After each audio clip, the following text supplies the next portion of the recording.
Hello! Welcome to OJ Studios. Please enjoy this week's chapter of what I did during spring break. Chapter 9 Home. We got home after eating dinner in the mall's food court. Abby and Steven had several bags of clothes for me locked away in the trunk of Steven's car, and it killed me not to know what they had bought me to wear.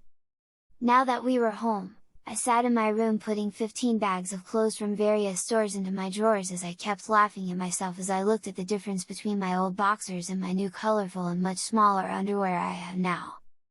I still had the dress on, and somehow, I was okay with still wearing it for now. Over the past few hours, I got used to wearing it, and with a few impromptu lessons I got the hang of sitting and even getting into a car with the dress still around me modestly. Abby sat on my bed looking around. Her feet were not able to touch the ground, so instead she kicked them while also singing to herself. "I didn't realize girls needed this much stuff," I said, grabbing another bag of things. "Well, you saw the list of requirements," Abby said, getting up from the bed. "I guess Dr. Saragetti really does want to see if you can adjust to a female life." "I'm wearing a dress, aren't I?" I said, turning around and doing a small curtsy, another thing Abby had showed me earlier.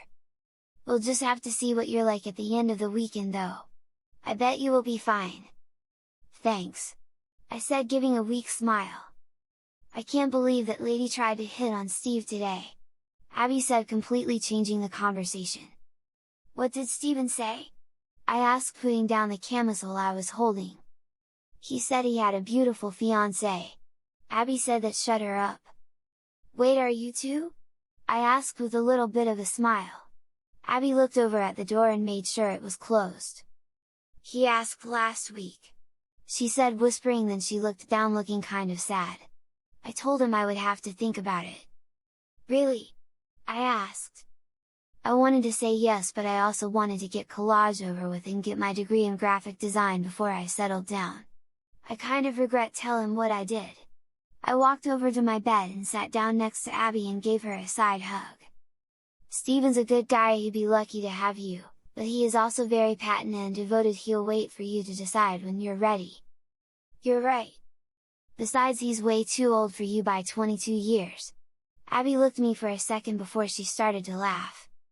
Both Abby and I were laughing when we heard a knock on the door. We both calmed down and I hollered at the person to come in. Steven walked in and looked over at Abby and I, puzzled, wondering what we were laughing about.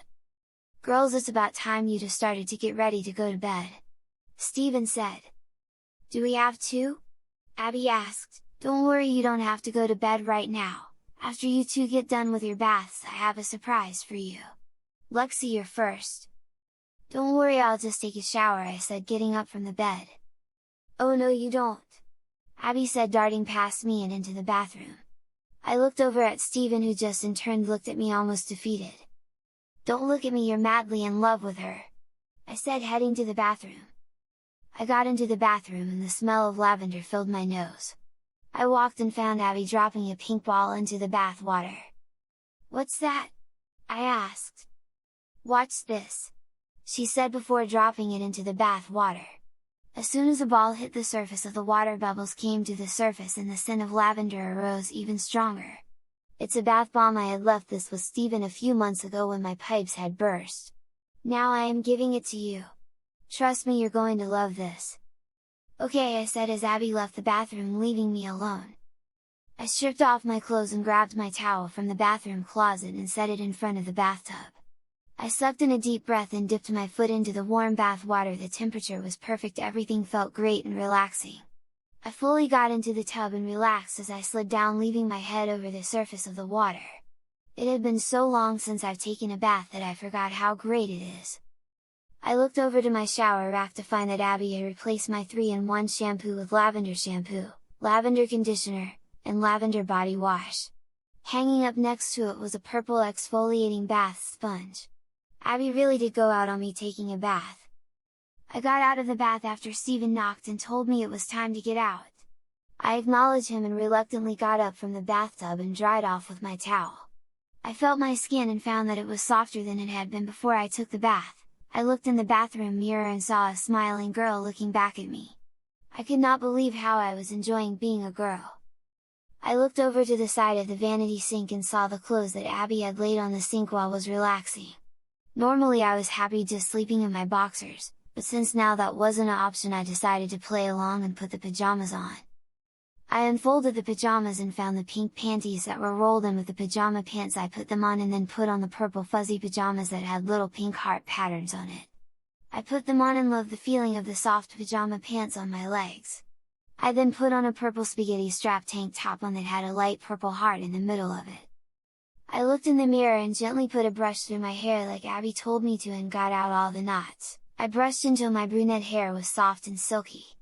After I deemed myself ready to leave the bathroom, I opened the door and walked out.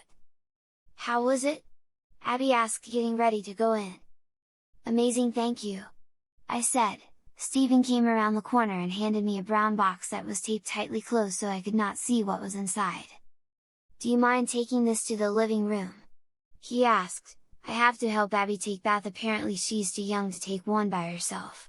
I looked over at Abby, who seemed to be annoyed by his statement. "It's not my fault I turned out to be a 6-year-old," she said, sighing. I walked into the living room and found that the couch's hideaway bed was pulled out and a set of pink sheets were placed on the bed along with a matching pink comforter. There was 2 pink pillows and a flower-shaped throw pillow in the middle. I set the box down and went to Justin's room. I knocked on the door and he yelled for him to come in. I walked in and found him as usual in front of his computer playing Call of Duty and talking to people on his team. I am glad to see his daily life is not affected by him being a kid. I watched for a few minutes up until Justin died in a hail of gunshots from the opposing team. "Serves you right, Squeaker," a man's voice said over computer speakers. Justin let out a sigh and turned around to me. "I can't wait till I get my grown-up voice back," he said, muting the computer. "Wait, what smells like, girl?" he asked, sniffing the air. I looked at him questionably and then realized what he was talking about. "It's me, Abby forced me into a girly bath," I said. "Is it that bad?" "Not really, just didn't think you would do such a girly thing so early," I shrugged. I wanted to tell him it was not that bad, and I enjoyed it, but I did not want to sound like such a sissy. I spent a half an hour playing with Justin one-on-one in a Call of Duty map, showing him that I still had the skills to play against him when Steven came in with Abby, who was wearing the identical pair of pajamas I was. "Ready for your surprise?" Steven asked. I looked over to Justin and thanked him for letting me play with him and walked out with Steven and Abby. "Well, pulled me is a better description because Abby had a hold of my hand and was pulling me to the living room as fast as she could. "We're having a movie night," she said, jumping up and down. She then pulled back the comforter and got into the bed and tapped the spot next to her. "Come on, sissy!" I must admit I smiled and ran to the other side and got under the covers and snuggled up next to Abby. Steven brought us a bowl of popcorn, put it in between us and started snacking on it as Steven started playing the movie Beauty and the Beast. Once the end credits were rolling in the movie, my eyes started to get heavy and I started to drift away. Abby's head was on my shoulder and she was already fast asleep. Steven walked out of his room and saw that I was falling asleep.